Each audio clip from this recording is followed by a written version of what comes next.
Number 2 says, compute the tax owed by a married couple with taxable income of $183,000. So make sure that you're looking at the right table. And our first step is to find the range that we are in.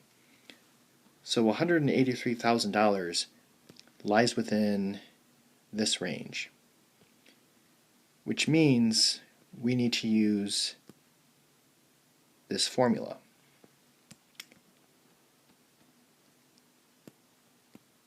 So $29,211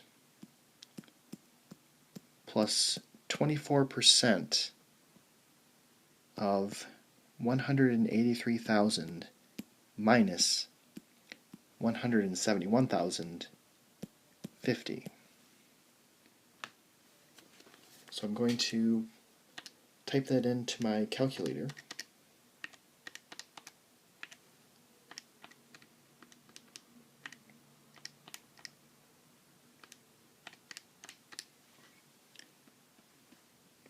So the tax would be $32,079.